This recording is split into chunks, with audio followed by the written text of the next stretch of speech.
kematian suatu penduduk dalam kurun waktu tertentu, termasuk kejadian kesakitan atau kematian yang terjadi oleh penyakit menular maupun penyakit tidak menular dan kejadian bencana alam yang disertai dengan wabah penyakit. Ya. Saya ingin memberikan beberapa kata kunci, beberapa kata kunci di dalam kejadian KLB itu. Yang pertama tadi dia katakan munculnya, atau timbulnya. Di situ memberikan makna, teman-teman sekalian, adik sekalian, bahwa kalau suatu penyakit yang sebelumnya tidak ada, dan kemudian dia muncul, dia timbul, maka bisa kita nyatakan itu adalah KLB. Ya, jadi katakanlah kalau di rumah sakit teman-teman sekalian, tidak di situ tidak pernah ada kunjungan katakanlah frambusia, kasus itu tidak ada, tapi muncul, maka Anda bisa nyatakan itu KLB. Atau di rumah sakit Anda belum pernah ada kunjungan AIDS, HIV/AIDS. Tidak pernah terlaporkan yang berkunjung di rumah sakit Anda, tapi kemudian ada datang pasien dan kemudian Anda melakukan anamnesis, Anda melakukan diagnosis, dan kemudian sangat menunjang untuk kemudian itu ciri-cirinya, sign-nya untuk kemudian sama dengan AIDS, lalu kemudian apalagi setelah dikonfirmasi pemeriksaan keberadaan virus, ternyata memang betul ini adalah COVID-19, ini adalah virus HIV/AIDS misalnya. Anda bisa nyatakan bahwa ini adalah terjadi KLB, terjadi KLB. Kenapa? Karena itu namanya kejadian luar biasa. Biasanya tidak ada, tapi karena ada satu atau ada dua, Anda bisa nyatakan sebagai kejadian luar biasa.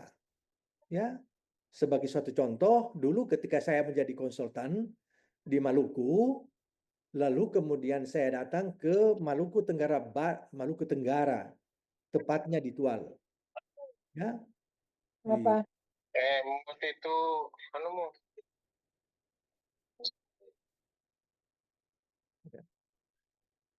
saya datang ke Tual. Waktu itu yang direktur rumah sakit di Tual namanya Dr. Nona Notanumbun. Lalu kemudian diajak kita makan sarapan di rumahnya.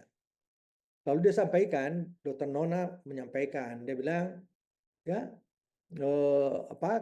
bilang ke Prof. Latif Coke dengan Dr. Ihsan, dia bilang, Prof, di sini sudah ada AIDS, sudah ada AIDS. Lalu dia bertanya, apa yang harus kami lakukan dengan itu di dalam penanggulangannya? Prof. Latif Coke almarhum menyatakan bahwa ini ada ahlinya, maksudnya ada saya.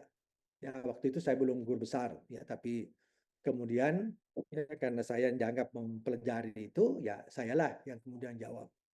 Lalu saya kemudian katakan, yang pertama, Dr.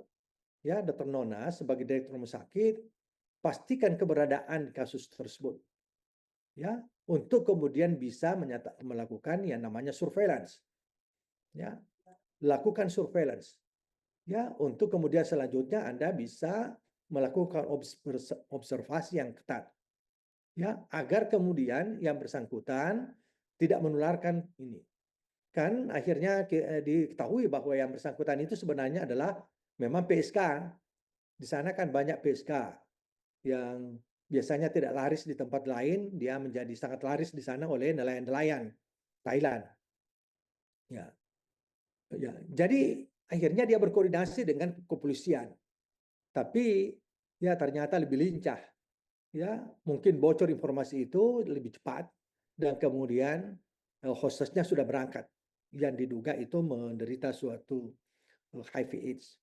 Itulah yang kemudian bahwa ketika ya terjadi seperti itu, kita harus surveillance dengan baik. Tapi saya katakan jangan nyatakan itu sebagai kejadian luar biasa. Nyatakan itu Dokter Nona sebagai kejadian luar biasa karena ini baru pertama kan ya ditegakkan diagnosis terhadap itu. Ya. Nah, itu ya sama persis ketika saya berada di Maluku Tenggara Barat dan kemudian Dokter Farans waktu itu kepala dinas, dia jemput saya di bandara, dia dia bilang ini saya dia sendiri yang nyetir mobil karena tidak ada supirnya.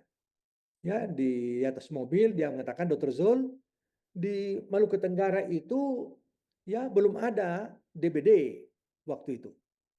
Ya, ketika saya jadi konsultan di sana. Belum ada DBD. Jadi, ya apa yang harus saya lakukan ketika nanti juga terjadi di sini DBD seperti di berbagai daerah lain? Ya saya katakan, "Dok, ya nyatakan itu sebagai KLB, kejadian luar biasa." Dia bilang, "Untuk apa saya nyatakan kalau itu baru satu atau baru sedikit?"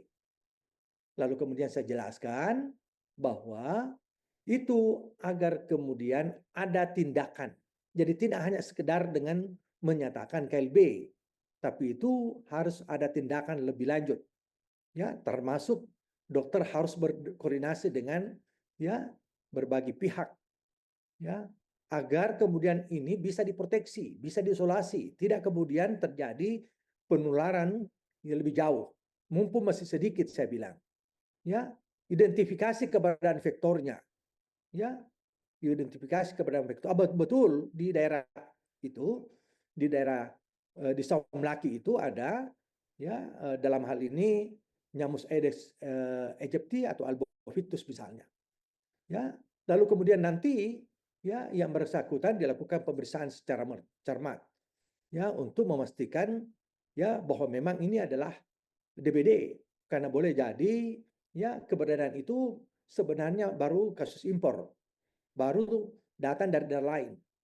Boleh jadi ya itu sebenarnya adalah memang sudah eksis, sebenarnya sudah terjadi di apa di pada keluarga yang lain atau orang lain, tapi yang datang baru ini.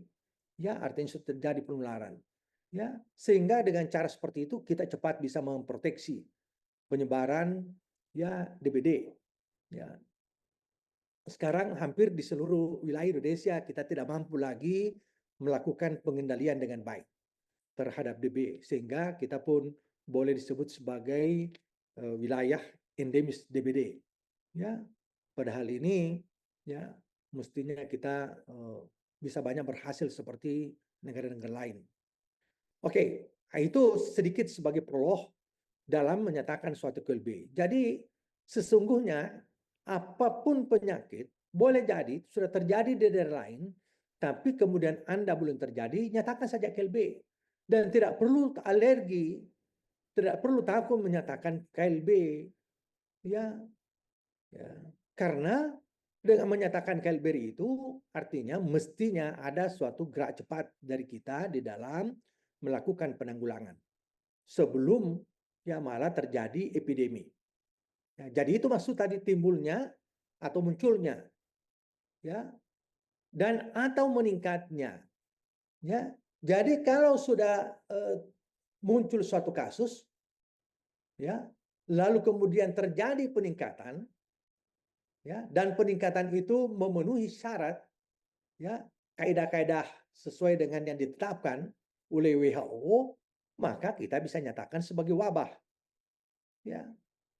Jadi seperti itu teman-teman sekalian.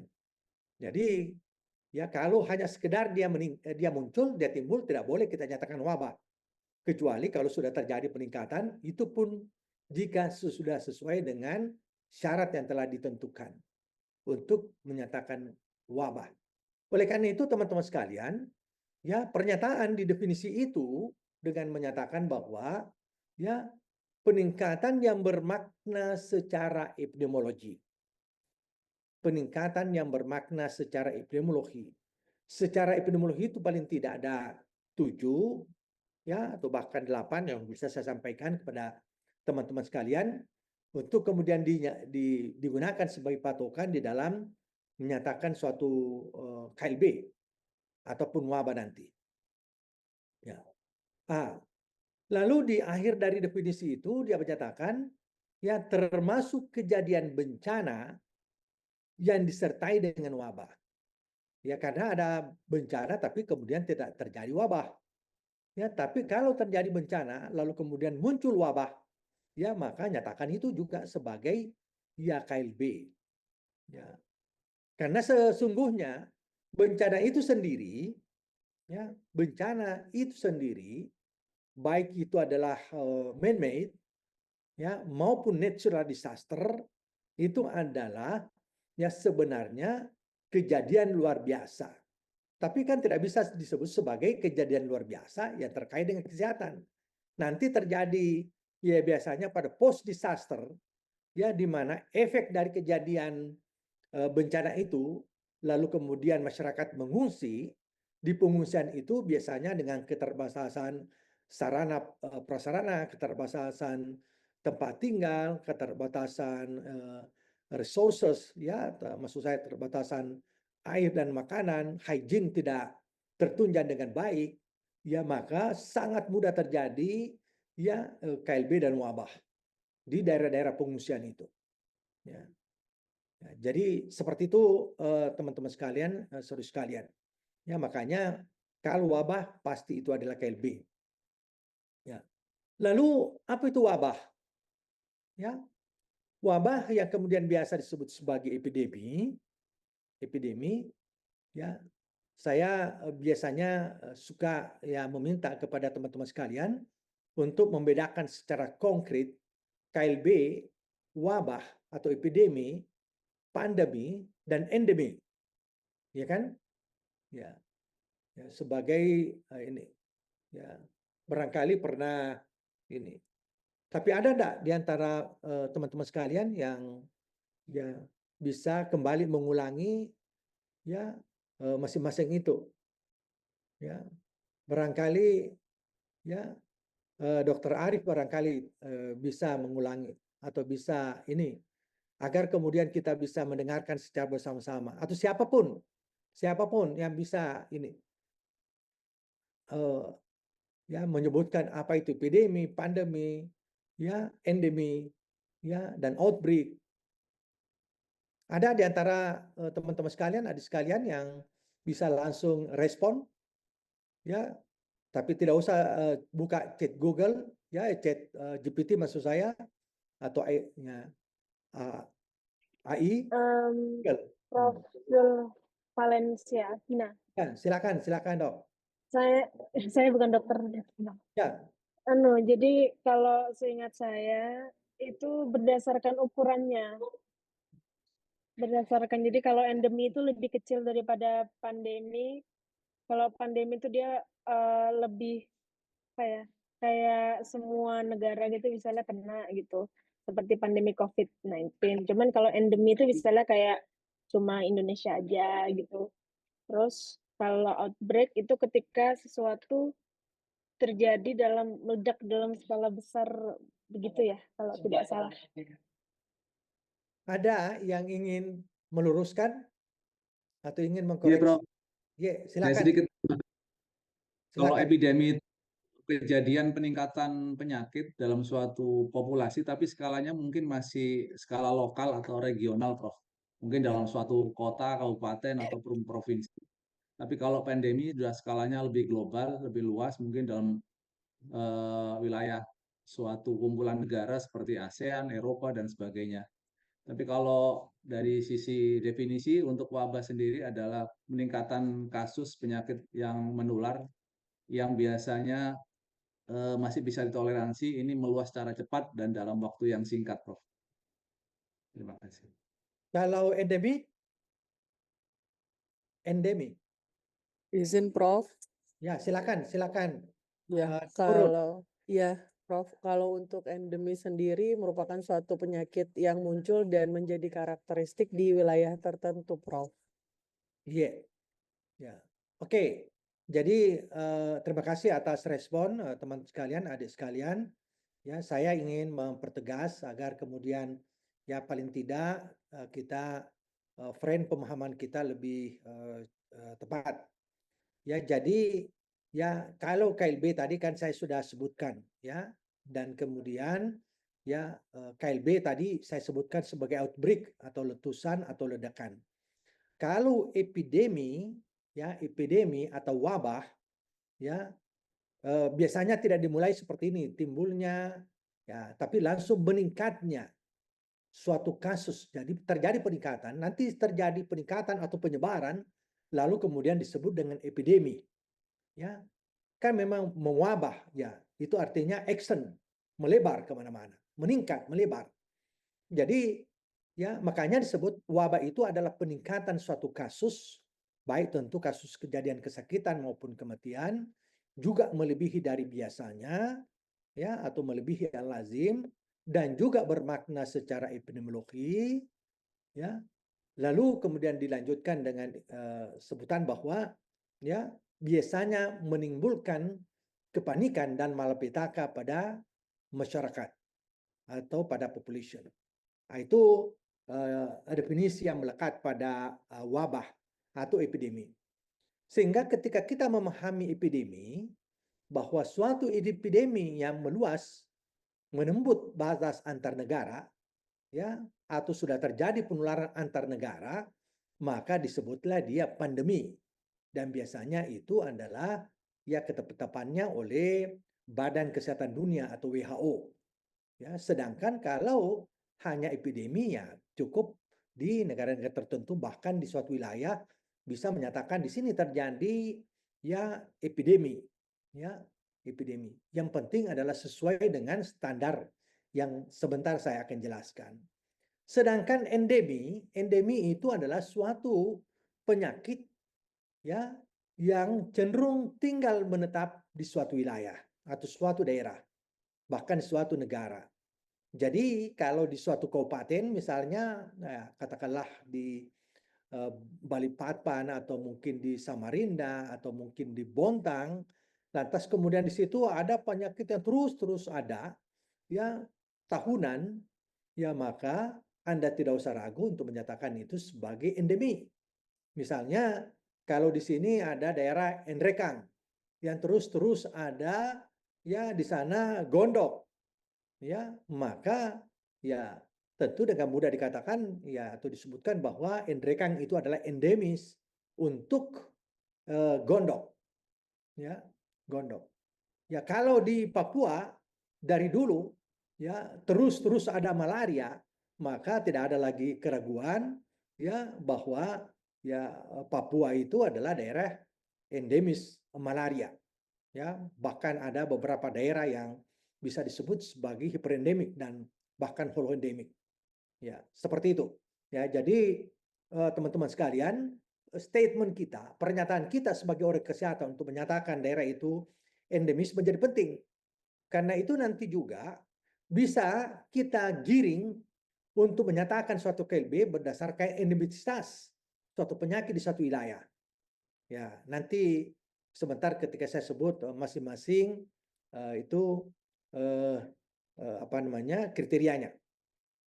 Ya, ini kita sudah langsung saja di sini karena ini yang menjadi intinya. Kalau ini sudah sebenarnya ya kita bisa bubar cepat. Ya, hanya sayangnya ini teman-teman sekalian karena kita tidak berhadapan langsung dan kemudian saya kesulitan di dalam ini karena saya berada di ruang guru besar ini, saya tidak ya mestinya kan kalau biasanya seperti ini saya langsung tulis di papan, langsung memberikan ilustrasi agar kemudian kita betul-betul paham. Jadi ini Anda boleh baca, ya Anda boleh baca nanti. Saya kemudian tidak usah baca, tapi saya mau langsung menjelaskan, ya satu persatu. Jadi salah satu kriteria terpenuhi, maka itu sudah bisa dinyatakan sebagai outbreak. Apalagi kalau memenuhi beberapa kriteria. Jadi di sini disebutkan suatu kejadian dapat disebut KLB bila memenuhi satu ketentuan berikut ini. Ya. Yang pertama teman-teman sekalian, adik sekalian, yang mudah ya kita kemudian menghafalnya atau memahaminya dia menyebutkan begini, kesakitan atau kematian suatu penyakit di suatu daerah menunjukkan kenaikan atau peningkatan sebesar 3 kali, ya 3 kali lipat maksudnya, sebesar 3 kali selama 3 kurun waktu berturut-turut. Jadi saya ingatkan ya di sini kata kunci yang penting untuk kita ingat 3 kali, ya maksudnya minimal 3 kali dan 3 kurun waktu. Ya kan? Jadi tinggal ditambahkan nanti ya peningkatan kasus sebesar 3 kali lipat selama 3 kurun waktu berturut-turut. Ya. Jadi ya 3 kali, 3 kali. Jadi artinya bahwa apalagi kalau 4 kali, apalagi kalau 5 kali, apalagi kalau 7 kali. Ya, jadi minimal 3 kali. Kalau peningkatannya 2 kali tidak bisa disebut sebagai KLB. Ya, sekalipun 3 kali kenaikannya, tapi kemudian tidak 3 kurun waktu berturut-turut juga tidak bisa disebut sebagai KLB. Jadi memang persyaratan untuk menyatakan KLB itu adalah tentu berdasarkan ya kesepakatan oleh para ahli yang sudah kemudian bisa menimbulkan beban yang berat bagi masalah kesehatan di suatu daerah atau suatu negara. Ya. Nah, jadi sebagai contoh ya untuk menyatakan peningkatan atau kenaikan 3 kali lipat ya.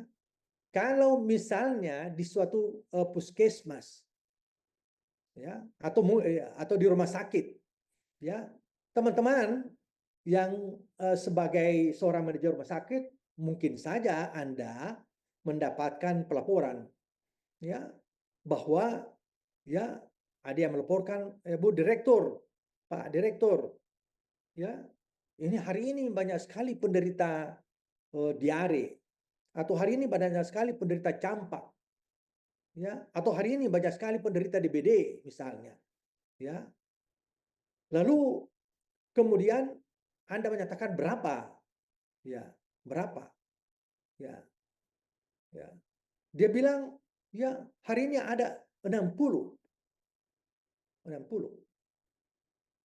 lalu kemudian Anda menyatakan coba lihat ya berapa bulan lalu ya atau kalau diare sebenarnya itu bisa saja kita tanyakan berapa minggu lalu atau berapa kemarin bisa ya karena sesuatu kejadian diare itu bisa sangat meningkat dalam waktu yang tempo yang sangat singkat ya bahkan dengan cara itu kita bisa tahu bahwa ini apakah ini adalah ya propagated atau common source ya jadi kemudian Anda mengatakan berapa kemarin lalu ya petugas pencatatan dan pelaporan yang telah merekam data itu kemarin kemarin dokter itu ada 20 wah hari ini yang dilaporkan itu 60 berarti ya kalau 20 menjadi 60 ya Anda sudah mulai curiga jangan-jangan hari ini sebenarnya itu sudah bisa ditetapkan sebagai KLB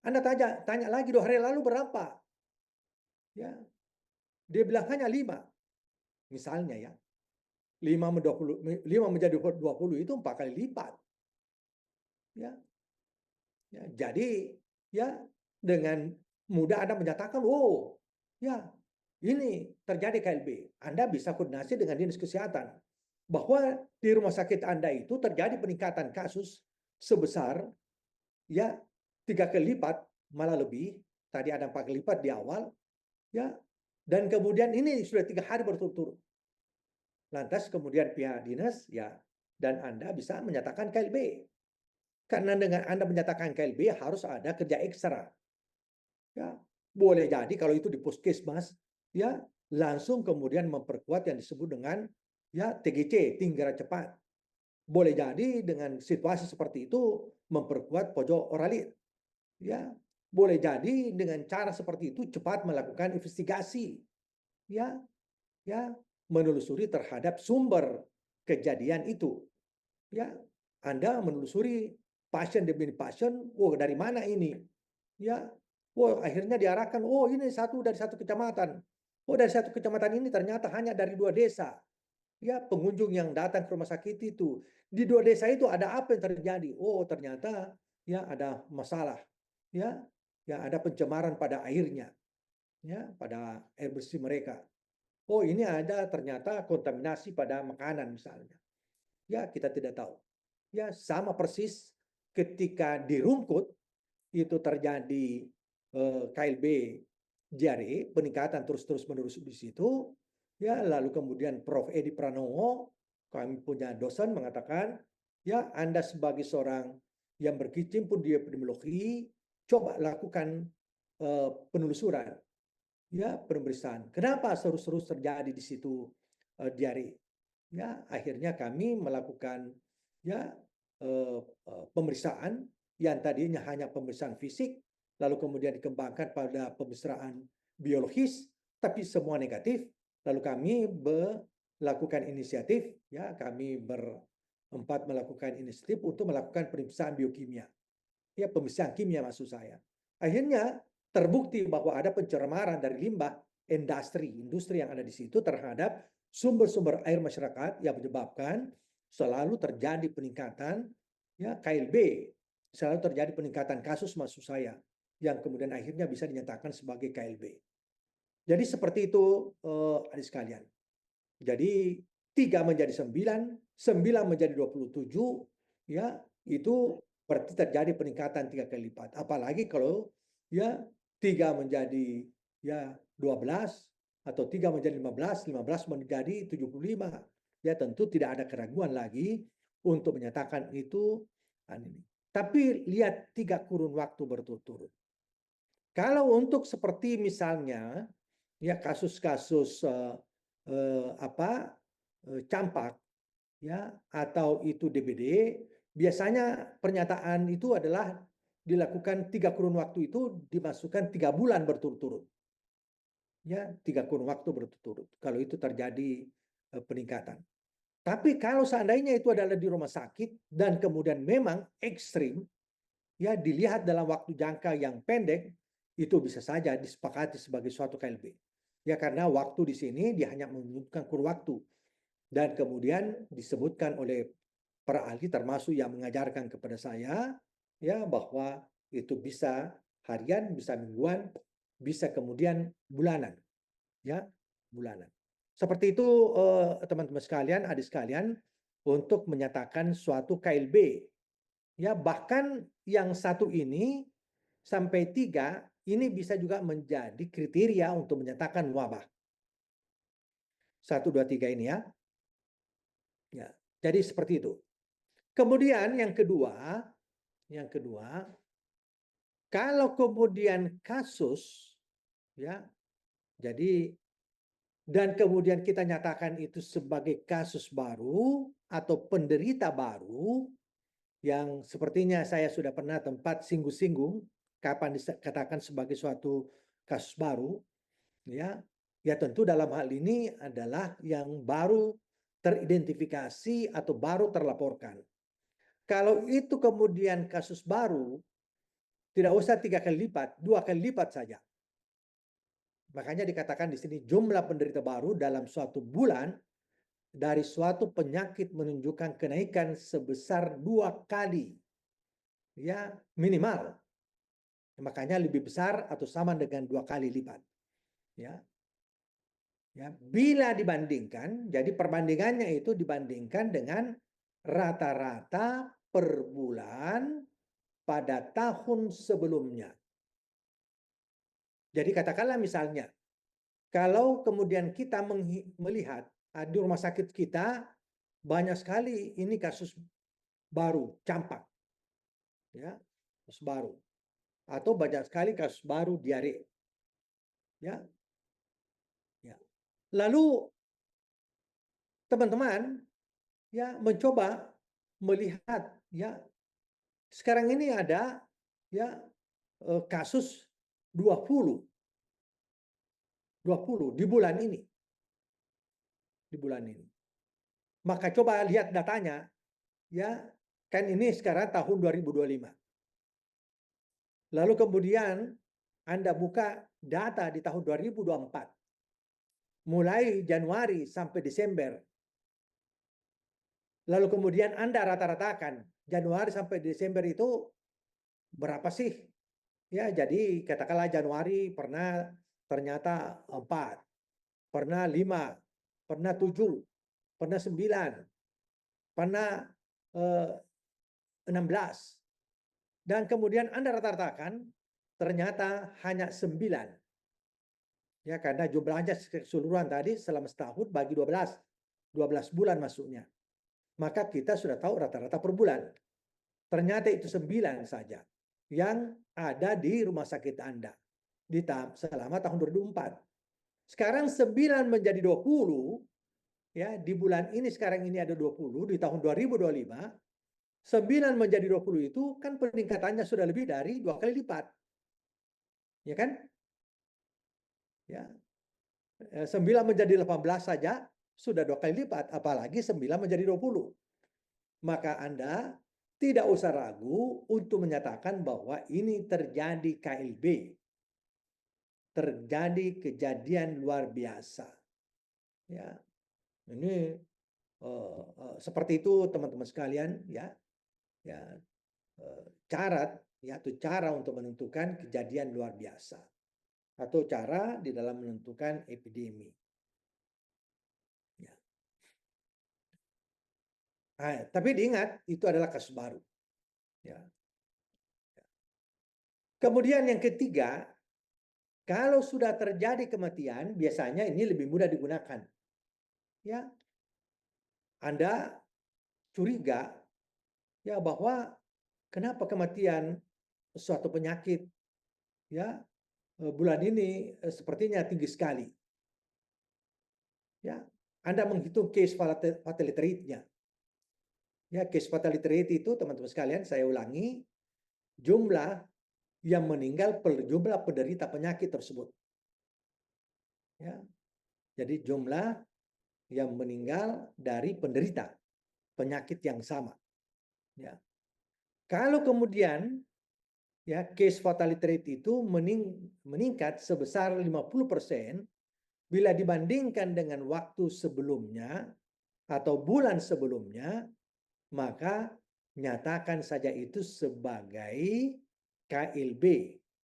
Ya, KLB. Ya, KLB.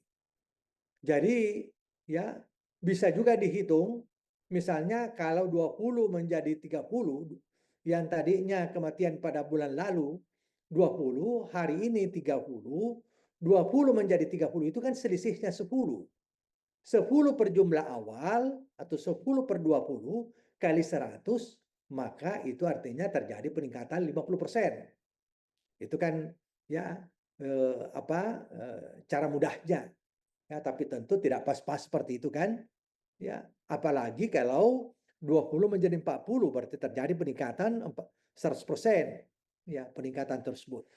Ya, jadi itu adalah ya kalau ya 2 menjadi 3 ya, itu juga peningkatannya 50%. Karena memang sebenarnya mestinya kematian itu diusahakan untuk kemudian tidak meningkat. Ya, tidak meningkat. Ya. Jadi seperti itulah caranya para ahli, ya, para ahli di seluruh dunia untuk kemudian membuat suatu kriteria untuk memudahkan kita di dalam menyatakan suatu KLB ataupun wabah tidak tentu secara sembarangan, ya, sembarangan. Tapi teman-teman sekalian, ya, tidak semuanya masuk juga di sini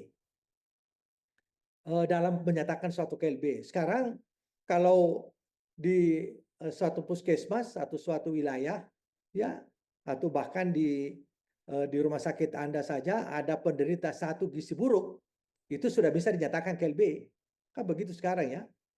Ada polio 1 saja sudah bisa dinyatakan sebagai KLB.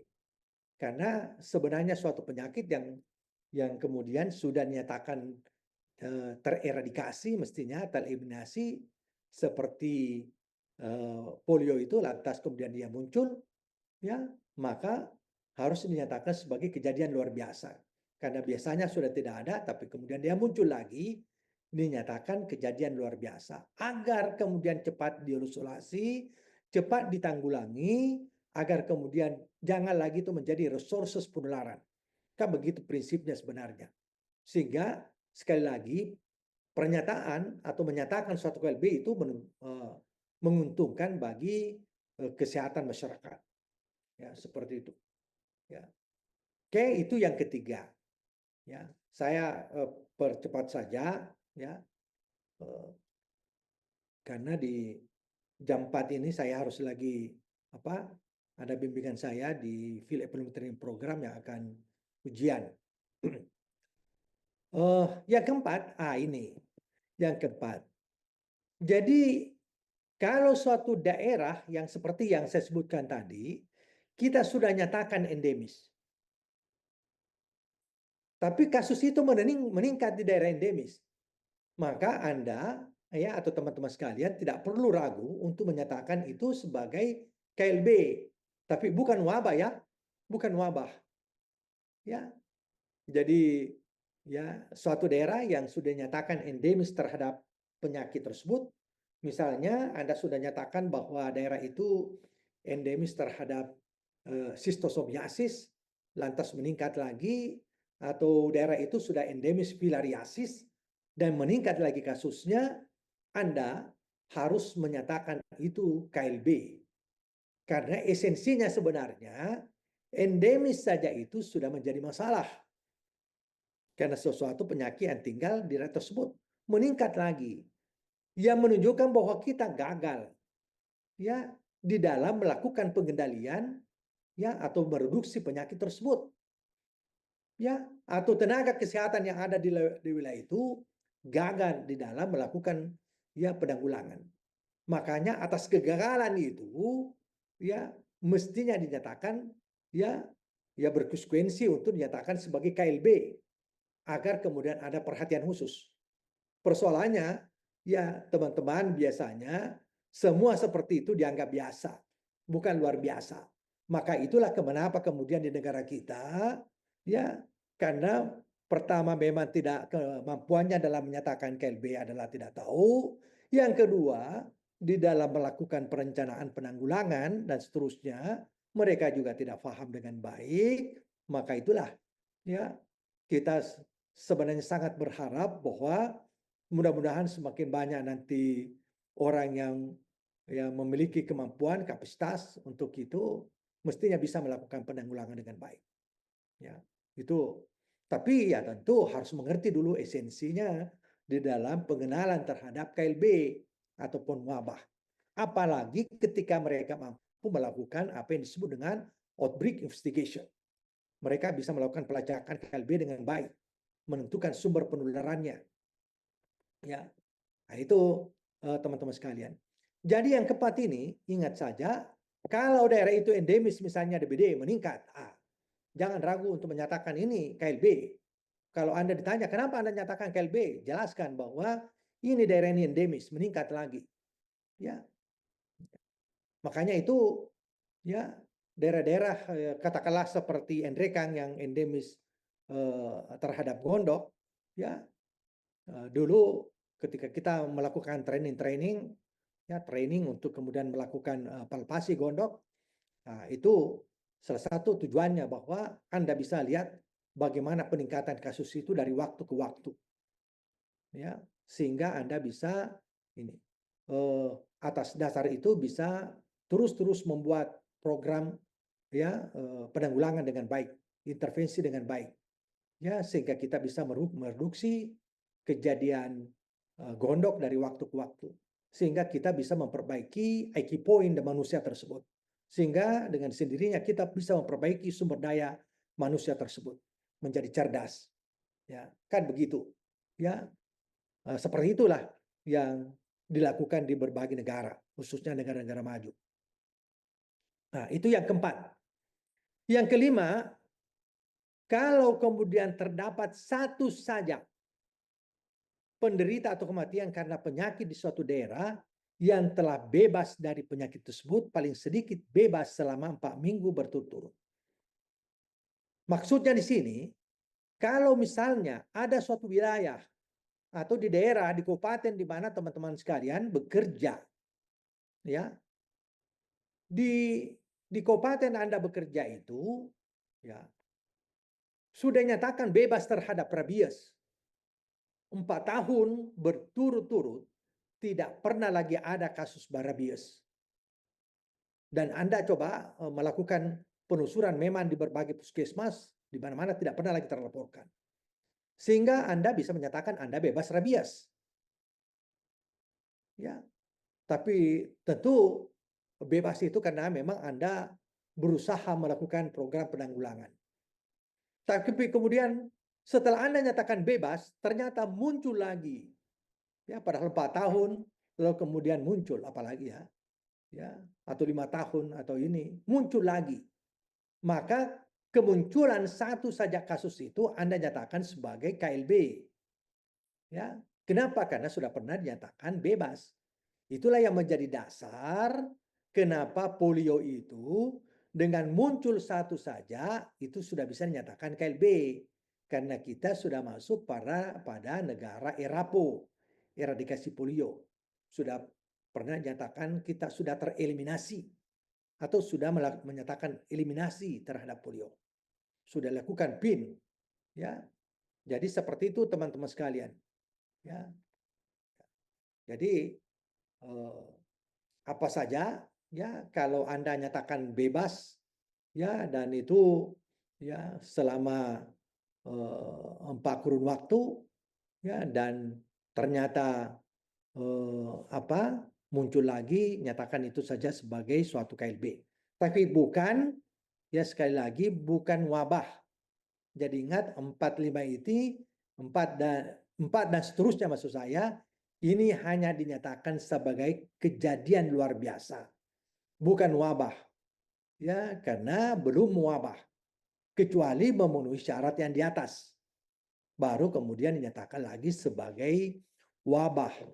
Kalau wabah itu seterusnya menembus lagi batas antar negara, maka wewenang dari pemerintah yang bersepakat dengan WHO untuk menyatakan sebagai pandemi. Itu. Kemudian berikutnya, ya, yang keenam, kalau terjadi kesakitan atau kematian karena keracunan di suatu kelompok penduduk, maka ya, jadi kalau teman-teman mendapatkan kunjungan di rumah sakit, ya, kasus-kasus keracunan, itu kan idealnya adalah dinyatakan sebagai ya KLB, ya KLB. Atau bahkan misalnya teman yang menemukan dari puskesmas misalnya, ya menyatakan itu KLB. Nah ini satu yang pernah saya pertanyakan pada pelatihan nasional terkait dengan pelatihan KLB. Saya termasuk yang pertanyakan kenapa ketika terjadi kasus keracunan sekalipun itu sedikit harus dinyatakan KLB. Karena ternyata dampaknya keracunan itu lebih besar terhadap kematian. Apalagi kalau keracunan itu yang terjadi akibat bahan kimia. Kalau tenaga kesehatan terlambat melakukan penanggulangan, maka pasti akan terjadi kematian yang lebih banyak, yang lebih besar. Ya, tentu teman-teman sekalian sebagai dokter tahu bagaimana melakukan penanggulangan keracunan. Tapi sebagai suatu pemahaman dasar bagi kita semua, ya tentu ya dipahami bahwa kalau itu terjadi pada keluarga kita, pada tetangga kita sebagai pertolongan pertama, ya tentu Anda harus berusaha sedemikian rupa bagaimana cara mengeluarkan racun yang masuk ke dalam tubuh tersebut. Sehingga tentu Anda bisa membuat efek muntah. Ya, tentu dengan cara misalnya ya memegang ufulanya ya di palatum mole ya di langit-langit yang ada di tenggorokan biasanya itu sudah merangsang dia untuk mengeluarkan isi perut dan itu bisa membantu secepatnya ya itu dan kemudian kalau memungkinkan lagi mengkonsumsi ya katakanlah seperti air yang banyak ya tentu lebih baik lagi kalau air kelapa itu biasanya adalah sangat membantu ya sangat membantu baru kemudian ya juga Anda membawa secepatnya di sarana pelayanan kesehatan di rumah sakit atau di puskesmas kan begitu ya ya paling tidak adalah kita bisa mencegah ya kematian itu lebih banyak ya dan ini memang ya berbagai kasus-kasus keracunan ya sekali lagi, apalagi bahan kimia seperti yang pernah terjadi di Jawa Timur, di Jakarta, di berbagai wilayah di Indonesia, ya mereka yang membeli jajanan, ya, tahu goreng, tahu ya, air tahu, ya, terhadap makanan-makanan tertentu yang memang yang biasanya home industry yang tidak dikelola dengan baik, tidak terjaga keamanan ya makanannya, tuh food safety-nya tidak terjaga contamination-nya, itu biasanya justru ini. Ya, jangankan seperti itu, makanan-makanan saja yang diproses secara lebih baik melalui industri yang lebih besar, kalau kemudian tidak kuat di dalam mereka melakukan apa yang disebut dengan HACCP, Hazard Analysis Critical Control Point, ya ada bahan kimia, boleh itu adalah Vortex, Baygon yang tumpah di suatu bahan pencampuran, ya, yang tidak boleh, tidak disengaja, ya, tapi kemudian tidak terlaporkan karena mereka tidak mau dipecat, ya, itu maka biasanya menimbulkan korban yang banyak. Dan ini tuh pernah terjadi pada perubahan biskuit, ya, dulu. Ya, saya kira kasus-kasus dari negara ke negara selalu ada saja. Ya, sehingga ini penting untuk kita pahami dalam melakukan pernyataan keberadaan KLB kalau ada kasus seperti itu. Ya, tapi biasanya memang kita, ya, termasuk informasi yang saya dapatkan dari ya beberapa wilayah, kalau terjadi atau ada laporan dari masyarakat bahwa di sana banyak yang muntaber, di sana banyak yang sakit, ya, ya biasanya kepedulian dari petugas-petugas puskesmas itu ya ini, ya, kalau baru menyatakan beberapa biasanya belum ini. Ya, nanti setelah ada laporan, oh sepupumu di sana sudah meninggal, ya, ya, tantemu di sana sudah meninggal, baru cepat. Itulah kita. Selama orang lain biasanya belum ada ya maksimal kepedulian. Ya, jadi saya kira ini harus menjadi bagian daripada pemahaman kita yang menunjukkan bahwa kita punya care, kepedulian terhadap ya masalah kesehatan di suatu wilayah. Yang terakhir dari sini, ya, apabila di daerah tersebut ya terdapat penyakit yang sebelumnya tidak ada atau tidak dikenal, atau sebelumnya belum pernah teridentifikasi atau terlaporkan. Nah, itu tadi yang saya sebutkan dari awal, bahwa kalau teman-teman sekalian penyakit itu belum pernah ada di daerah Anda, tapi kemudian itu ada, nyatakan saja ke LB. Ya, tentu sambil Anda berkoordinasi dengan pihak ya eselon yang lebih tinggi. Kalau itu di puskesmas ya tentu Anda berkoordinasi dengan pihak dinas kesehatan. Kalau Anda di rumah sakit, Anda bisa secara horizontal berkoordinasi dengan pihak dinas kesehatan dan seterusnya. Ya, yang pasti hal seperti ini mestinya dilebarkan cepat ya sehingga menjadi ya informasi yang meluas sehingga ada kewaspadaan dini dari masyarakat itu sendiri. Ya, untuk kemudian tidak terjadi penularan lebih jauh sehingga tidak perlu menjadi epidemi dan tidak perlu menjadi wabah. Karena ya seperti itulah biasanya atas keteledoran di ya ini. Coba kalau seperti COVID-19 dulu ya seandainya itu di awal ya memang bisa diproteksi di Wuhan, ya tidak perlu menularkan ke negara lain. Ya, tapi syaratnya harus ketat. Ya, harus dikarantina semua orang itu dan semua orang dicegah untuk kontak dengan yang bersangkutan. Ya, itu ilmunya adalah epidemiologi seperti itu, tapi kan itu boleh jadi memang disengaja agar kemudian itu ya menular ke berbagai tempat. Ya, makanya ya itu menjadi kontroversi. Ya, karena bisa jadi adalah ya vaksinnya memang juga didesain ya agar kemudian cepat bisa. Nah, ini ya tidak usah kita diskusikan di situ. Yang pasti adalah ini dulu kita paham ya teman-teman sekalian. Di sini ada beberapa klasifikasi KLB, tapi saya kemudian tidak usah jelaskan. Teman-teman sekalian kalau mau baca bahwa ya pernyataan suatu KLB itu kan bisa berdasarkan penyebabnya, ya klasifikasinya. Ya, kalau kemudian penyebabnya tentu jauh lebih bagus dibandingkan hanya sekedar sainnya. Ya, kalau kemudian kita bisa menyatakan penyebabnya, etiologinya, kausanya, ya, katakanlah dalam hal ini, oh itu karena toksin atas pemeriksaan yang kita lakukan. Oh, ini memang ada toksin. Ya, apakah itu ya toksin biologis atau toksin kimiawi? Ya, ya kadang ada juga toksin yang dihasilkan oleh berbagai bakteri kan. Ya, maka tentu itu biasanya lebih cepat bisa kita lakukan penanggulangan. Atau Anda menyatakan ini karena ada infeksi virus, ada bakteri berdasarkan pemeriksaan dilakukan. Bahkan pemeriksaan yang sensitif Anda bisa menyatakan jenis virus apa, bakteri apa, protozoa apa, cacing apa. Nah, itu kan tentu sekali lagi bisa dilakukan pengobatan dan penanggulangan jauh lebih cepat dengan lebih baik. Ya, ya. Atau seperti tadi yang saya katakan toksikologis atau kimiawi. Ya. Jadi toksikologis itu teman-teman sekalian bisa ya karena jamur, racun jamur. Ya, jadi banyak kasus yang terjadi itu karena mengkonsumsi jamur. Ya, kalau Anda makan di hotel tidak usah ragu karena itu tentu sudah ini.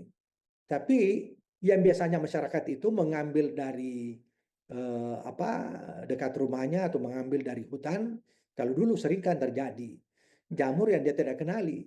Dia anggapnya bahwa semua yang tumbuh di tanah, tumbuh di pohon itu bisa ini. Padahal ini saya sendiri pernah pertanyakan kepada ahli ya bagaimana mengidentifikasi jamur yang ini. Ya ternyata kalau ada jamur misalnya yang kemudian ya kita lihat ya dan mencoba menerawang istilahnya dan di dalamnya ada ya kelihatannya seperti merah-merah itu adalah salah satu jenis yang beracun ya. Ya, tapi saya kira yang penting adalah ya kita tidak makan jamur sembarangan, apalagi makanan yang berjamur ya. Sudah jelas-jelas rotinya berjamur masih dimakan. Ya, saya pernah dibawakan oleh salah seorang dokter mahasiswa MRS, ya, bimbingan barangkali ya. Dia bawakan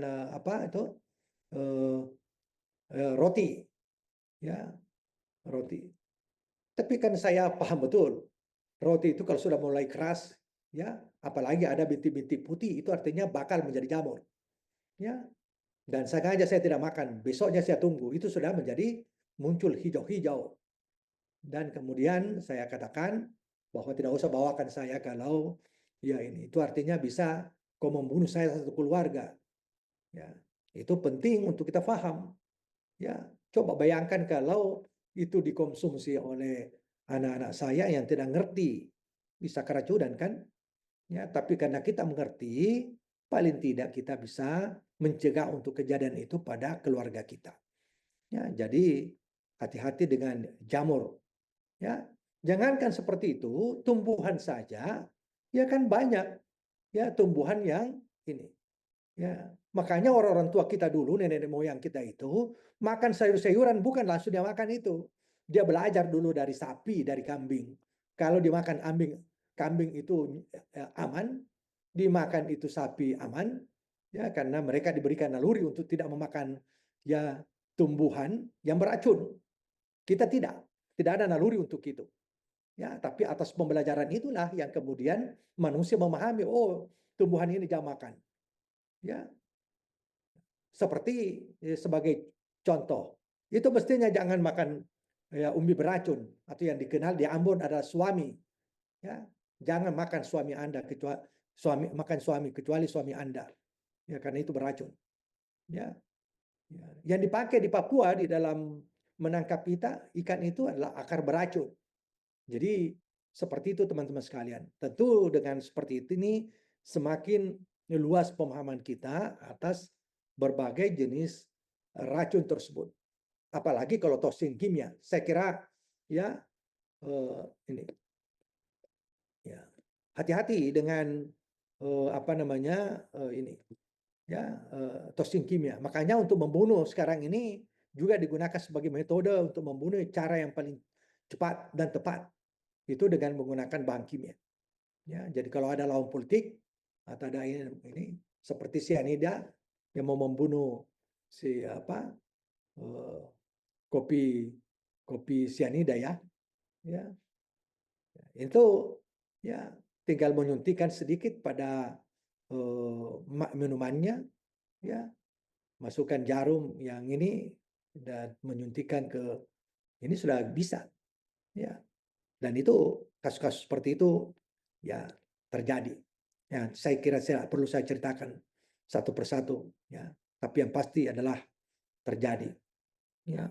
Jadi logam berat, ya, termasuk seperti kejadian epidemi Minamata di Jepang, ya, kejadian epidemi Minamata di Jepang yang mengorbankan begitu banyak manusia karena mengkonsumsi dalam hal ini ya ikan yang sudah tercemar dengan bahan kimia. Ikan itu kan ada ikan memang yang beracun seperti ikan buntal. Itu tidak boleh dimakan. Ya, kecuali kalau mampu diproses seperti Jepang. Ya, ikan buntal. Mereka mampu menghilangkan racunnya. Ya, tapi nelayan kita sudah tahu juga ya karena banyak kasus-kasus seperti itu.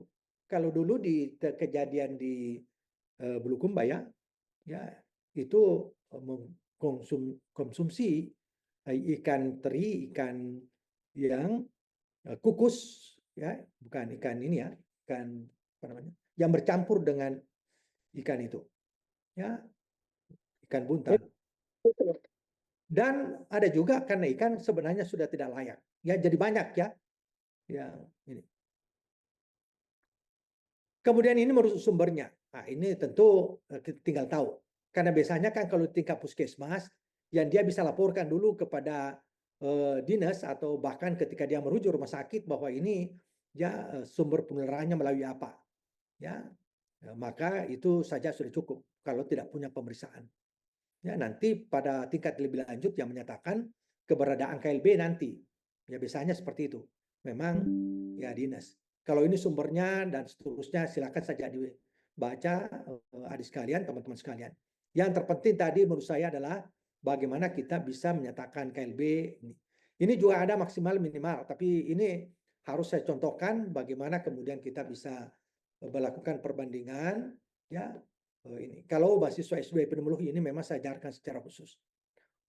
Saya kira itu saja sedikit suplemen tambahan untuk kemudian kita bisa memahami keberadaan suatu KLB ataupun wabah yang bisa saja sangat mungkin yang memberikan beban terhadap kunjungan yang ada di sarana pelayanan kesehatan kita atau di institusi pelayanan yang ada di puskesmas atau di rumah sakit.